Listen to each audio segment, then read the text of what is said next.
Olá, então, caríssimos colegas, vamos para a nossa segunda aula do Pentateuco. Lembrando que essa aula não substitui a aula do professor, nem muito menos a leitura da apostila.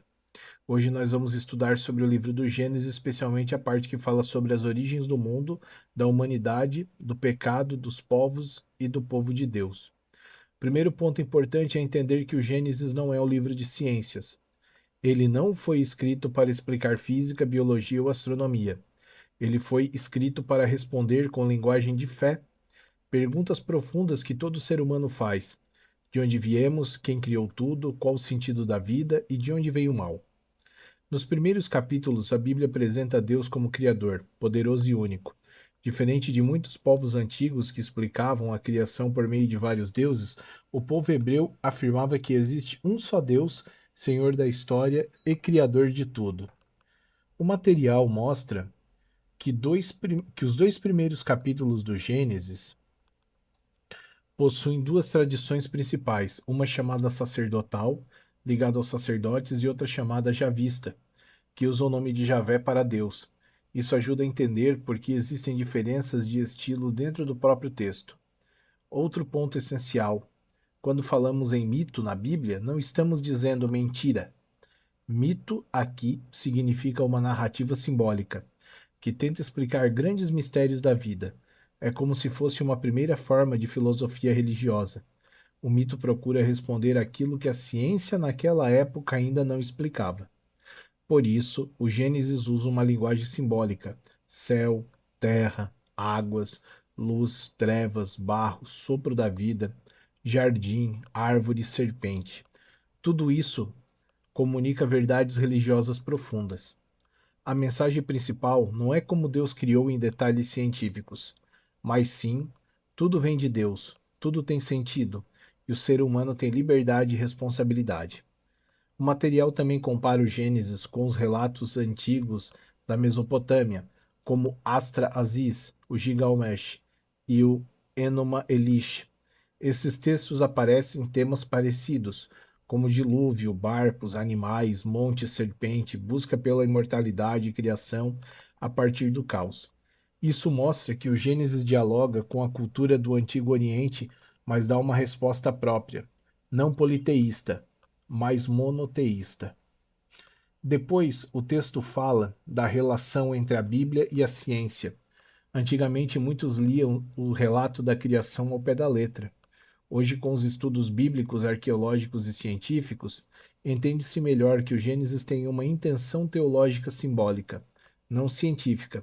A Bíblia pergunta pelo sentido, a ciência pergunta pelo funcionamento.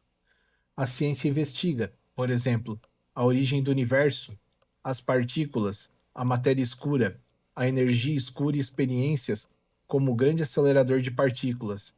Já a religião afirma que por trás da existência há uma causa última, Deus. Então, a ciência e fé não precisam ser inimigas. Uma pergunta como funciona e a outra pergunta por que existe. Agora vamos resumir o conteúdo do livro do Gênesis. Nos capítulos 1 a 3, temos a criação do mundo, do homem e da mulher, além da entrada do pecado. Aqui aparecem temas como a liberdade, a família, a vida, o bem e o mal. Nos capítulos 4 e 5 aparecem Caim, Abel e Lameque. O foco é a violência na família e na sociedade. A mensagem é clara: o futuro da humanidade não pode ser construído sobre violência. Nos capítulos 6 a 9, temos o dilúvio. O dilúvio representa o caos, mas também uma nova criação. Deus faz uma aliança e chama o ser humano a voltar a seu projeto. No capítulo 11 aparece a Torre de Babel. Ela simboliza a pretensão humana de querer ser como Deus, construir um império e dominar tudo. Deus dispersa os povos e essa diversidade prepara o caminho para a história de Israel. A partir do capítulo 12, começa a história dos patriarcas. Primeiro vem Abraão, chamado de pai do povo. Depois aparece Isaac e Jacó. E por fim, nos capítulos 37 a 50, temos a história de José, que faz a ponte entre Canaã e o Egito, preparando o caminho para o livro do Êxodo. Então, a grande mensagem do Gênesis é esta: Deus é o Criador. O ser humano é livre. O mal nasce quando o homem rompe com Deus e com o próximo. mas Deus continua conduzindo a história. O Gênesis não quer substituir a ciência.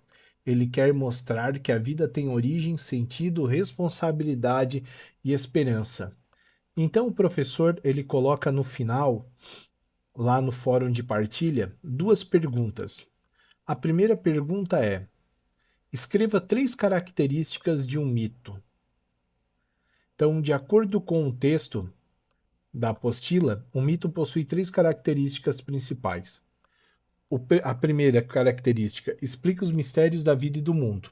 O mito surge como uma tentativa de responder perguntas difíceis, como a origem do universo, da vida, do bem e do mal. Ele busca dar sentido à existência humana. A segunda característica: ele usa uma linguagem simbólica. O mito não é uma explicação literal ou científica. Ele utiliza símbolos, imagens e narrativas, como serpente, árvore, dilúvio, para transmitir verdades profundas de formas compreensível para o povo daquela época. E a terceira característica está ligada à cultura e à religião de um povo. O mito nasce dentro de um contexto cultural e religioso específico. Ele reflete a maneira como aquele povo entende Deus, o mundo e o ser humano, transmitindo essas ideias de geração em geração. E a segunda pergunta é: baseado no texto, como podemos conciliar a Bíblia e a ciência? Então, nós podemos conciliar a Bíblia e a ciência entendendo que elas têm objetivos diferentes. A ciência busca explicar como as coisas funcionam, investigando o universo por meio de experimentos, observações e estudo.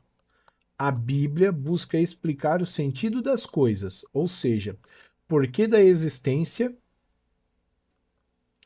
apresentando uma visão religiosa e teológica. O texto mostra que o Gênesis não é um relato científico, mas simbólico e religioso. Por isso, não há conflito necessário entre a Bíblia e a ciência, pois cada um atua em um campo diferente. Assim, a ciência responde às perguntas sobre a estrutura do universo, enquanto a Bíblia responde às perguntas sobre o significado da vida e a relação do ser humano com Deus. Resumindo de forma simples, a ciência explica o funcionamento e a Bíblia explica o sentido. Muito obrigado a todos.